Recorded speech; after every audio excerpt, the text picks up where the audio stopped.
So, cool night. Yeah, so I'm going to talk a little about what's been going on with me. Someone got me a room at a hotel from the 20th, which was yesterday, which was the 20th. It's Friday, I think. It's Friday? Yeah, Friday or Saturday, one of those days. Until the 26th. Yeah, 26th. Very nice of her to give me the room. I appreciate that. She even threw me some money, but the thing of it is, the money she threw me, I ended up having to use it took me a cab fare from where I was to the hotel was $25. I bought some food that day, and some other stuff, and all of a sudden my money was gone. I spent 2 days in the hotel. Problem is, the hotel, it's the Motel 6 up on 66. It's far away from it. It's walking to anyway, the 7-Eleven or the Walmart, which is the two closest things around there, is going to be about a half-hour walk one way. So I had no money left at all. So I'm in that hotel with nothing left. Everything that I bought to bring there, I already went through. I had no money for food. I had no money for anything. Somebody else gave me a little bit of money, and I used that for the food for the second day. But then after that, I had nothing. I'm in this hotel room, thinking, what the hell, man? To go all the way back to where I usually am, which is around ShopRite, which I know there's a few things there. There's people that I know will maybe throw me a little bit of money, a panhandle. I can get some free food here or there if I need to. A bottle of water or something. Sometimes I do some I get the garbage. I actually do change the garbage pails at Exxon, and they throw me something. All these things were then now taken away from me. Now I'm stuck in this hotel room with nothing. I asked the person to please lend me some more money because I'm broke. I mean, basically, this guy stole $1,200 from me. This other guy stole $285 from me. That's already most of my fucking my check is gone already, and I'm stuck with nothing at this point. The $1,200 was for the car that the guy was supposed to get me, and he never paid it, and he never got it from me. Something. I did a whole another video on there if you want to see that. And this other guy was helping out because he was telling me that he's going to get money in, and please, he's begging me, please. I said, all right. I lent him the money, but then he never paid me back. At the end of the time, so my money was gone. So I'm stuck in this hotel, far away from everything. It was going to take me maybe an hour and a half, an hour maybe, to walk back from the hotel back down to where I am, and then another hour back. And then walking, my body in this cold is not dealing with it. When I got to the hotel, I ended up, first thing I got there, I slept a lot, because it was warm, and I slept very well, comfortably in a few days, and when I woke up, my back was killing me, and my body, if I sleep too long, my body hurts like crazy, and it's even worse. I'm better off not sleeping. I'm sleeping very little. Because my body, the more it stays in inertia, the more pain I feel when I wake up, and that's because I have lingering Guillain-Barré syndrome symptoms. Now, so tonight, so I ended up. I was gonna leave the hotel. The thing of it is, I put $50 deposit on the hotel. And the hotel wants you, and they were supposed to give it back to me. I figured, you know what? If I just don't, leave now, and I'll get $50 back, and then at least I'll have some money for some food. Well, because the person she didn't want to. She got me the room, but she didn't want to give me anything else. She wanted to help me with anything else. You get me a room more than fend for yourself. But then I can't do anything over there. The area there I already know. I'm already. Your croissant is ready. I've been trying to get some money from people, or nobody really. One or two people gave me a little bit, but nothing compared to what it was. And so I panhandle, At this point I had no money because they returned me the deposit, but that's if I was gonna give up the room. I was gonna keep the room, and then maybe on the way back, then I wouldn't have had any money to get back. So I forfeited the room. I said I'm sorry. I asked her try to get a refund on it, but she said there was no refund on it. I don't know. I'm sorry I did that, but at this point, you do me a favor like that. Don't do that kind of favor for me, and then expect me to sit in a fucking room with no money, no food, and drinking water out of the sink. Because I don't drink water out of the sink. It's contaminated. It shit gets me sick, man. So I gave up the room. The $50 I was supposed to get back. It was on my Cash App, and it was a debit. I was supposed to get the money back right away. Well, I didn't. Now that's just going to 2 to 3 days to get the money back. So I didn't get the money anyway. So then I go, well, then just give me the room back. And you go, well, no, but now you have to give another deposit because we returned the deposit. I don't have that. I don't have any more money. So then boom. I mean, everything that I've done, since last Friday when I tried to buy this car from this guy, things have been going really bad for me. I think Mercury might be in retrograde. If it is, then I'm getting hit hard with it. If it's not, then it's just, I don't know, it's the season, I guess. So then I got back here in this area, walking all the way down from up there.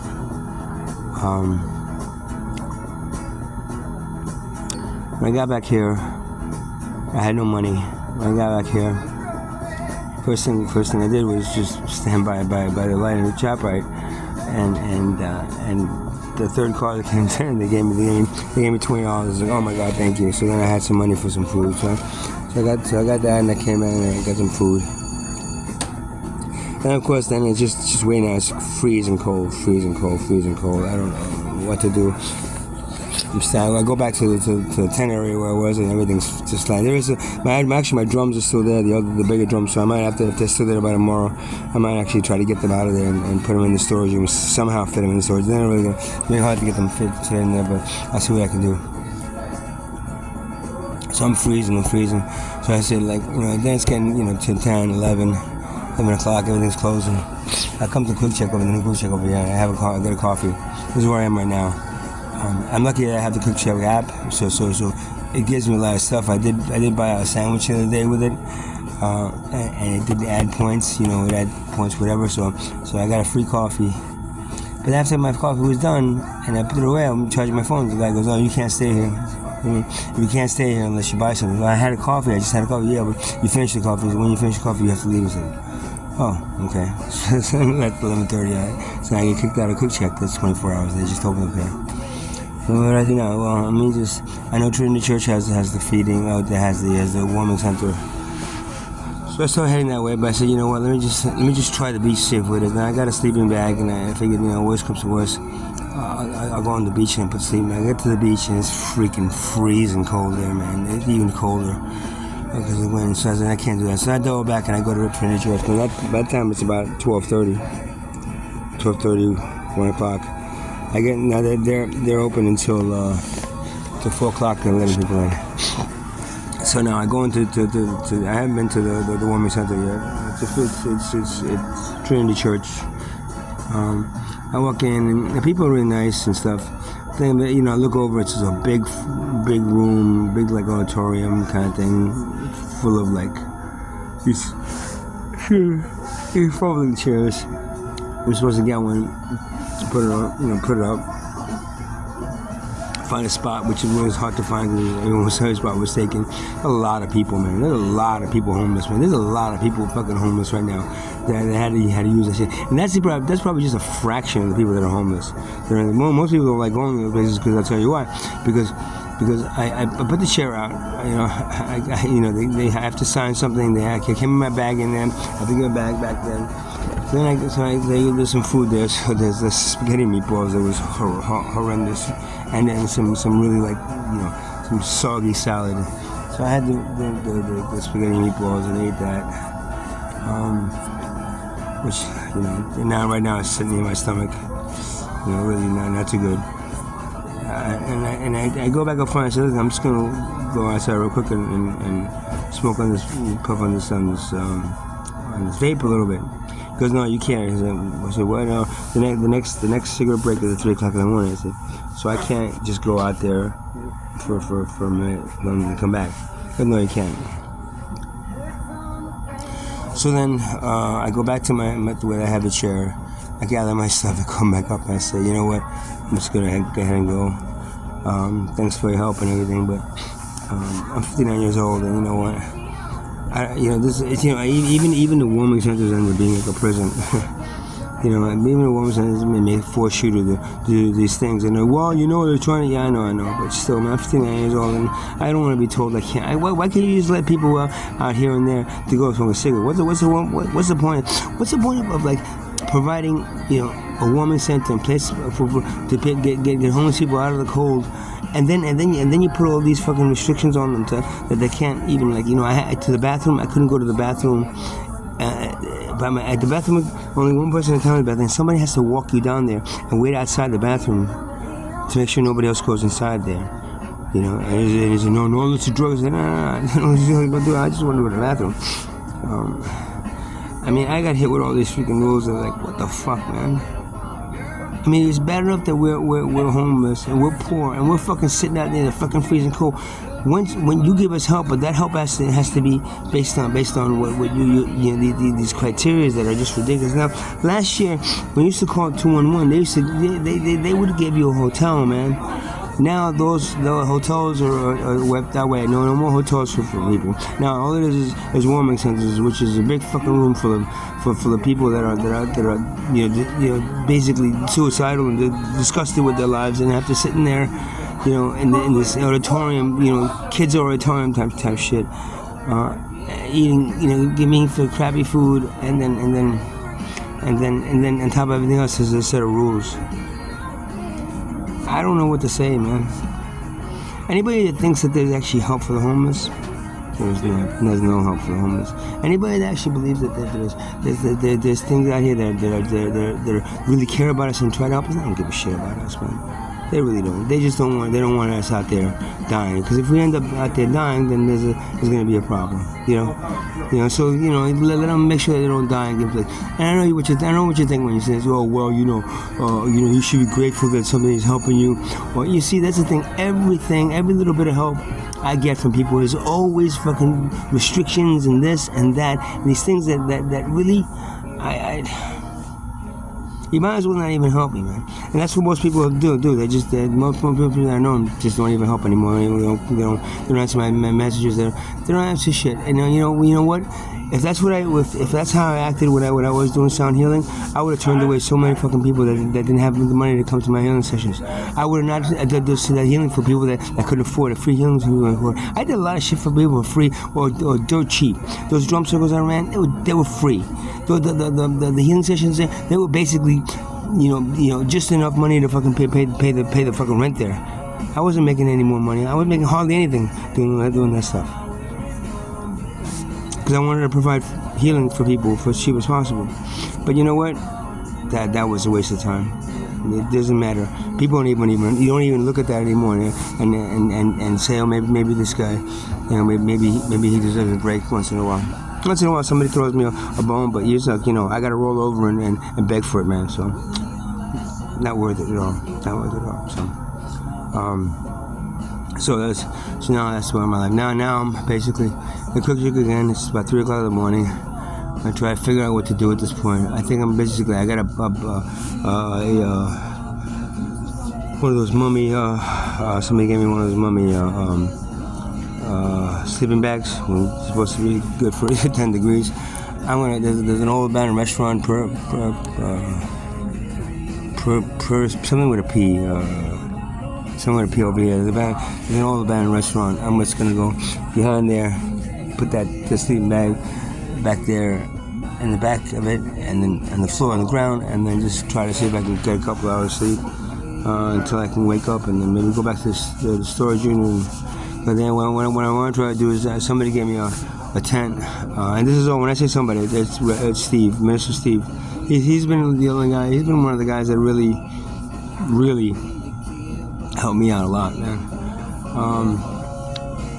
He helped me out a lot. He gave me a lot of stuff. Actually, on the way back I called him, asked him for a tent, and I asked him, look, I'm going to be at Walmart.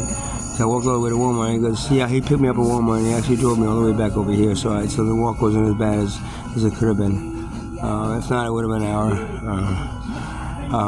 And he threw me a couple of sleeping bag and a couple of tents and some food and some other shit. I put it on my storage unit though because I couldn't carry it all around. It's too heavy to carry this stuff around. That's the thing. So tomorrow I'm gonna try to get the one of the bigger tents and try to find a spot back in the woods somewhere else out of the way. There's a few people that told me a few other spots that they're in, so I might see that I can tag along with them and just put a tent right there, because it's better, but then not be alone. It's better to be at least 2-3 people, so at least you can watch your stuff. I can't really put everything valuable in the tent, but at least I can leave some of the stuff in there that's it's perishable, whatever. That's if I lose it, it's not that big of a deal. Whatever it is, I can't even remember. But I've been so out of it, right? Recently, ever since they threw me out of the tent city. I mean, I was there for 2 fucking years, and on a night like this, I would have just went back to my tent, put the heat on, put the heat on, bundle up, and I would have been fine for the night. But now I'm completely discombobulated, which is the word. I'm completely,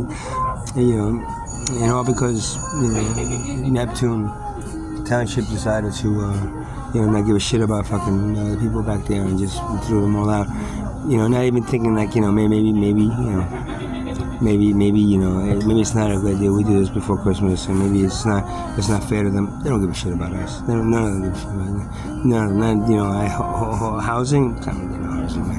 Affordable housing, this shit don't exist. A voucher, big deal. You got a voucher, doesn't mean that you're actually going to get an apartment. The vouchers are great if there's apartments. If there's no apartments, guess what? They're about as worthless as toilet paper is. Understand? So that's where I am right now. Not really, not feeling the whole Christmas spirit very much, man. My mom died about 8 years ago. I think it's 8 years ago now. Around Christmas, she died Christmas, and we buried her on New Year's.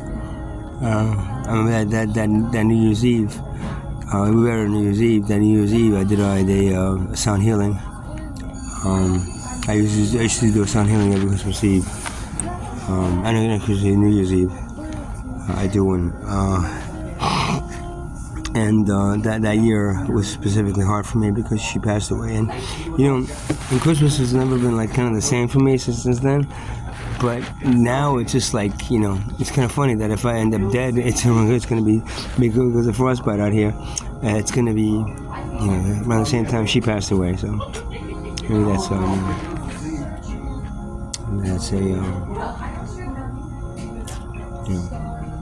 what do you want to call it?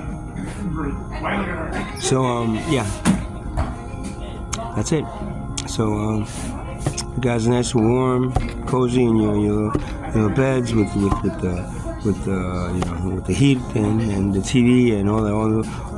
I had that for a couple of days in a hotel, but when that happens, unless the other things go along with it, it's just like being in a prison, because that TV doesn't mean shit. That bed doesn't mean shit if you're fucking gonna sit there and starve to death, or if you're gonna sit there and fucking die of thirst because you don't want to drink water out of a fucking fountain. Because I'm sorry, beggars can't be choosers. Yeah, right. There shouldn't be such thing as beggars. If there was no money, and if you made everything equal for everybody, and you shared everything equally with every human being, guess what? There would be no beggars. There would be no poverty class. There would be none of us doing what we have to do right now to survive. So you remember that. Because one day, it might be happening to you. What you see me going through right now, it might be a premonition, or might be what's the word now? Let's see, an omen. Of things to come. So you remember that. Next time you fucking ridicule me or make fun of me or point your finger at me and saying, well, what I should or shouldn't be doing. You think of it really what I'm going through right now, you can all be going through it in a freaking in a snap of your fingers. It could all be taken away from you, and then you're stuck right here where I am right now. So you think wisely before you fucking make fun of me or fucking say something about me that's putting me down for what I'm doing. Because what I'm doing right now is trying to survive. That's it. And that's what most people that are homeless and poor have to do.